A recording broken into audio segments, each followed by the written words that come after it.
వేదిక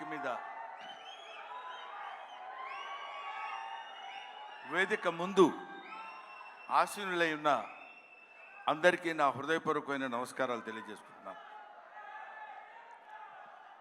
ఈరోజు నేను ఇక్కడ మాట్లాడేటువంటి అవకాశం నాకు కలగటం అందరిలాగే చాలా అదృష్టం కింద భావిస్తున్నానని చెప్పొచ్చు. అందరిలా చెప్పటం కాదు, మనస్ఫూర్తిగా నిజాయితీగా చెప్తున్నాను. I felt very happy to participate in this function, particularly legendary personality like our Kamal Haasan Saab is here. Kamal Haasan sir గురించి మాట్లాడటం కోసం, ఎందుకంటే కొంతమంది గురించి ఎన్నిసార్లు మాట్లాడినా ఎంత మాట్లాడినా ఇంకా మిగిలిపోతూనే ఉంటుంది. అందులో కమల్ హాసన్ గారు ఒకరు. కమల్ హాసన్ గారు ఏజ్ ఎంతో నాకు తెలియదు కానండి, నేను చదువుకునే రోజుల నుంచి కమల్ హాసన్ గారిని చూస్తూనే ఉన్నా. సాగర్ సంగమం చాలాసార్లు చూశా. సాగర్ సంగమం చూసినప్పుడు కూడా ఆయన సాగర్ సంగమంలో ఆయన నటించిన విధానం చూస్తే నేను అదే చెప్తున్నాను, మొన్న చెన్నైలో కూడా అదే చెప్పాను. Every inch of his body contains perform. ఆయన శరీరం మొత్తం ఎక్కడ ఏ పార్ట్ ఎలా యాక్ట్ చేయమంటే అంతవరకే యాక్ట్ చేయగలిగినటువంటి, ఆ పార్ట్ని అంతవరకే యాక్ట్ చేయగలిగించే కెపాసిటీ ఉన్న artist not only in south India, not only in India, in the universe. ఇది ఆయన ఎదురుగా ఉన్నారు కాబట్టి అతిశయోక్తిగా చెప్పవలసిన అవసరం కానీ అగత్యం కానీ నాకు లేదనుకుంటున్నాను. ఒక తాజ్మహల్ అందంగా ఉందని చెప్పడానికి చెప్పకుండా ఉంటే కుయుక్తిలో కుసంస్కారం అవుతుంది. తాజ్మహల్ కనబడుతుంది అనుకోండి, అబ్బా ఎంత బాగుందండి అంటాం, అనాలి. ఈఫిల్ టవర్ ఉందనుకోండి, అబ్బా ఎంత హైట్ ఉందండి అనాలి. కమల్ హాసన్ ఉన్నారనుకోండి, ఆయన చాలా గొప్ప ఆర్టిస్ట్ అని అని తీరాలి. You have to. ఆయన ఎవడైనా ఆర్టిస్ట్ లాంటి వాళ్ళు ఎప్పుడైనా ఉంటే ఎప్పటికైనా జీవితంలో ఒక్కసారైనా కమల్ హాసన్ లాంటి క్యారెక్టర్స్ ఏదైనా ఒకటి చెయ్యాలనిపించాలి. మొన్న నేను అక్కడ మాట్లాడుతున్నప్పుడు, చాలామంది మాట్లాడుతున్నప్పుడు విన్నాను. ఇంతకుముందు ఎవరెవరు ఏం మాట్లాడారో నాకు తెలియదు. ఆయన మేకప్ చేసుకోవడానికి ఎంత టైం తీసుకుంటారో తెలుసండి.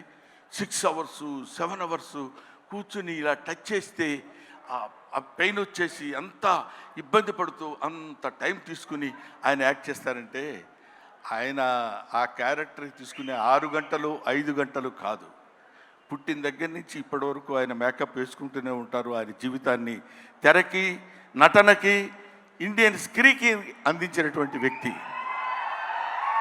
ఎప్పుడు మేకప్పా యాక్టింగా, మేకప్పా యాక్టింగా, మేకప్పా. ఆయన చెయ్యని క్యారెక్టర్స్ ఏమున్నాయండి? చెయ్యని క్యారెక్టర్స్ చాలామందికి ఉండొచ్చు, చేసి మెప్పించని క్యారెక్టర్స్ ఎన్ని ఉన్నాయి ఆయనకి. ఏ క్యారెక్టర్ వేస్తే ఆ క్యారెక్టర్లోకి ఎలా వెళ్ళిపోవాలని చూసినటువంటి వ్యక్తి. ముఖ్యంగా భారతీయుడి సినిమాలో ఆయన నటించిన విధానం గురించి వెరీ లెస్, చాలా తక్కువ చెప్పాలంటే. కోర్స్ ఆయనంత అద్భుతంగా ఆయన దగ్గర నుంచి నటన రాబట్టగలిగినటువంటి దర్శకుడు ఉంటాడు. దొంగ శంకర్. నిజంగా శంకరుడికి ఇంకో పేరేంటంటే నటరాజ్ అని శంకరుడు అని పిలుస్తారు. నటనని ఎంతవరకు ఎవరి దగ్గర నుంచి ఎలా ఎక్స్ట్రాక్ట్ చేయాలనేటువంటి వ్యక్తి ఉన్నటువంటి టాలెంటెడ్ డైరెక్టర్స్ ఉన్నటువంటి వెరీ ఫ్యూ ఇండియన్ డైరెక్టర్స్లో నాకు తెలిసి శంకర్ గారు ఒకరు. అటువంటి వీళ్ళు ముఖ్యంగా మన సిద్ధార్థ్తో కలిసి నేను చాలా సినిమాల్లో యాక్ట్ చేశాను. రకుల్ ప్రీత్తో చేశాను, ఎస్ఏ సూర్య గారి డైరెక్షన్లో చేశాను, ఈయన సంపత్ నంది గారి డైరెక్షన్లో చేశాను. వీళ్ళందరితో కలిసి యాక్ట్ చేశానని చెప్పుకోవడానికి చాలా ఆనందంగా ఉంటుంది. కానీ కమల్ హాసన్ గారితో కూడా కలిసి యాక్ట్ చేశానని చెప్పడానికి I felt very happy. We all proud to say that we are all the contemporaries of Kamal Haasan. ఆయన ఉన్నప్పుడు మనం ఉన్నాం, ఆయన మాట్లాడుతున్నప్పుడు మనం మాట్లాడాం. ఆయన సినిమాలో మనం చూసామనుకునే వాళ్ళు కొంతమంది అయితే ఆయన సినిమాలో మనం చేసాం అని ఇప్పుడు కాదు, కొన్ని డికేట్స్ పోయిన తర్వాత చెప్పుకుంటాం. సచీస్ ఆయన ఒక దాన్ని ఏమంటారు, మన ఇళ్లల్లో దాచిపెట్టుకునేటువంటి ఒక అపూర్వమైన వస్తువు లాంటి వాడు కమల్ హాసన్. సో ఆ ముక్క చెప్పడం కోసమే నేను ప్రత్యేకంగా పనిగట్టుకుని ఇక్కడికి రావటం రీజన్ అదే. నేను చిన్నప్పుడు కాలేజీలో చదివేటప్పుడు మిమిక్రీ చేస్తుండేవాడిని. నాగేశ్వరరావు గారు ఎలా మాట్లాడతారు, రామారావు గారు ఎలా మాట్లాడతారు, అందరూ మాట్లాడేవాళ్ళు. అది నేను కమల్ హాసన్ వాయిస్ ట్రై చేసి సక్సెస్ అయ్యా. ఇప్పుడు చేద్దామని అనుకుంటున్నా. ఎదురుగా ఆయన ఉన్నాడు, వాళ్ళ అమ్మాయి దగ్గర చేసి చూపించా, శృతి హాసన్ దగ్గర. అచ్చో అప్పలా మాట్లాడుతున్నారు సార్ అన్నారు. కొంచెం కాన్ఫిడెన్స్ వచ్చింది. ఆ ధైర్యంతో ఇప్పుడు ఈయన ముందు మాట్లాడుతున్నాను. అది ఒక మాట చెప్పేసి I will take leave of you.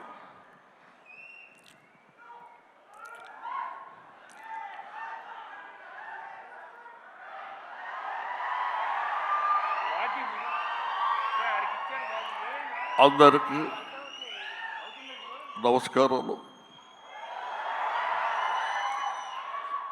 ఈరోజు నేను భారతీయ నృత్యంలో యాక్ట్ చేశాను. ఇండియా #1 బాగా హిట్ చేశారు, మీరందరికీ తెలుసు. ఈ సినిమా అంతకంటే ఎక్కువ కష్టపడ్డాను. మన సౌత్ ఇండియన్స్ అందరూ నన్నంతో ఆశీర్వదించారు, అభినందించారు. I'm so happy to. నాకు మాటలు ఎక్కువ రావటం లేదు, ఎందుకంటే సంతోషంగా ఉంది. మనసంతా చాలా హ్యాపీగా ఉండి నేను ఎక్కువ మాట్లాడలేకపోతున్నాను. కానీ ఈ సినిమాను మీరు అందరూ సక్సెస్ చేస్తే నేను I will be happy. Always your Kamal Haasan. Thank you very much. Kamal Haasan గారు మైక్ ఇచ్చేసి వెళ్ళండి. సారీ బ్రహ్మన్, ఇన్సూరెన్స్ ప్రీమియం కూడా కట్టలేదు ఈ మధ్య. Thank you so much. That was our హాస్య బ్రహ్మానందం గారు. Thank you very much. Kamal Haasan గారిని అలా దింపేశారు. కమల్ హాసన్ గారి ఫంక్షన్లో ఉంటే ఏం మాట్లాడతారో చెప్పేశారు. ఇప్పుడు కమల్ హాసన్ గారి మాటలు మనం విననున్నాము.